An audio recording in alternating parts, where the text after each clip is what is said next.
இனிய தமிழ் அமுது நேயர்களே, அனைவருக்கும் இனிய காலை வணக்கம். இன்றைய தினம் கிருஷ்ணர் வைகுண்டம் போதல். பூமியில் தன் திருப்பாதம் பதிந்து 125 வருடங்கள் நடமாடிய பகவான் கிருஷ்ணர் தம் திரு அவதாரத்தை முடித்து கொள்ள எண்ணிவிட்டார்.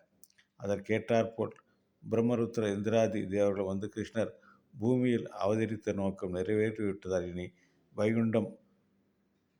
வைகுண்டமேகலாம் என்று கூறினார்கள். தான் இருக்கும்போதே பலமும் மதமும் கொண்ட யாதவ குலம் அழிவதே சிறந்தது என்று பகவான் கிருஷ்ணர் திருவுள்ளம் கொண்டார். ஒரு சமயம் விஸ்வாமித்திரர், துர்வாசர், பிருகு, நாரதர் முதலான ரிஷிகள் எல்லாம் துவாரைக்கு வந்திருந்தார்கள். துவாரையில் விளையாட்டாக பொழுதுபோக்கி கொண்டிருந்த இளைஞர்கள் கிருஷ்ணர் ஜாம்பவான் மகளான சாம்பனுக்கு கர்ப்பிணி பெண் வேஷமிட்டு அம்மகிழ்ச்சிகளின் முன்னிறுத்தி இவளுக்கு என்ன குழந்தை பிறக்கும் என்று கேட்டனர். மகரிஷிகள் கோபம் கொண்டு உலக்கை பிறக்கும், அது உங்கள் குலத்தை அழிக்கும் என்று சொல்லி சென்றார்கள். அவர்களுடைய வாக்கு பொய்க்குமா? சாம்பனுக்கு ஒரு உலக்கை பிறந்தது. பயந்து போன அவர்கள் மன்னரிடம் சென்று நடந்ததை கூறி உலக்கையை காட்டினார்கள். அனைவருக்கும் பயம் ஏற்பட்டது. என்ன செய்யலாம் என்று யோசித்து அந்த உலக்கையை பொடி பொடியாக்கி கடலில் கரைத்து விடுமாறு மன்னர் கட்டளையிட்டார். அவ்வாறே அவர்களும் செய்தார்கள். ரிஷிகளின் சாபத்தால் துவாரைக்கு அனர்த்தம் ஏற்படலாம், எனவே எல்லோரும் இங்கிருந்து வெளியேறி பிரபாச சேத்திரம் போகலாம் என்றார் கிருஷ்ணர். அவர் பேச்சுப்படி எல்லோரும் சென்றவர்கள். ஒரு சமயம் யாதவர்கள் மது போதையில் ஒருவருக்கொருவர் சண்டையிட்டு அடித்து கொள்ளத் தொடங்கினார். கடற்கரையில் வளர்ந்திருந்த நாணல்களை பிடுக்கி ஒருவரை எடுக்க அது உலக்கைகள் போன்று ஆகியது. கடலில் முன்னர் கரைத்த துகள்கள் கரை ஒதுங்கி அந்த இடத்தில் ஏற்படுத்த நாணல் காடு அதை கூரிய ஈட்டியால் தாக்கிக் கொள்வது போன்ற நாணலால் தாக்கிக் கொண்டு அனைவரும் மடிந்தார்கள். கண்ணெதிரே யாதவர் குலம் அழிந்தது. எல்லோரும் குடும்பம், உற்றார், உறவினர் பார்த்த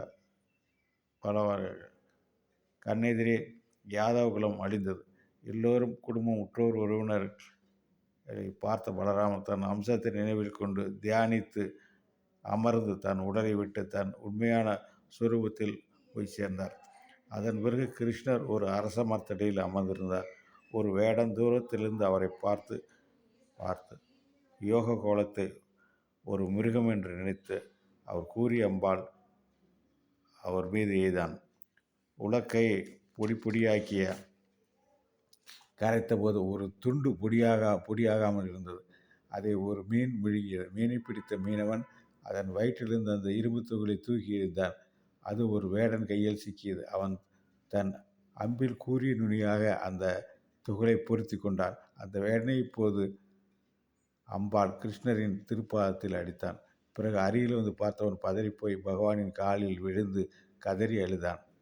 பகவான் கிருஷ்ணர் இது இவன் செயலல்ல என்றும் இப்படி நடக்க வேண்டும் என்று தன்னுடைய விருப்பமே என்றும் தெரிவித்து சமாதானப்படுத்தி அவனுக்கு மோட்சத்தை அளித்தார். பிறகு பகவானின் தேரும் ஆயுதங்களும் ஆகாயத்தில் மறைந்தன. பிரம்ம, ருத்ர, இந்திராதி தேவர்களும் வந்து நின்று புஷ்ப வருஷம் பொடிய தேவ வாத்தியங்கள் முழங்க பரமாத்மா கிருஷ்ணர் வைகுண்டம் வந்து அடைந்தார். இன்னும் சிறிது நேரங்களில் மறுபடியும் அடுத்த தலைப்பிலே கலியுக கோலம் பார்ப்போமா? நன்றி, வணக்கம்.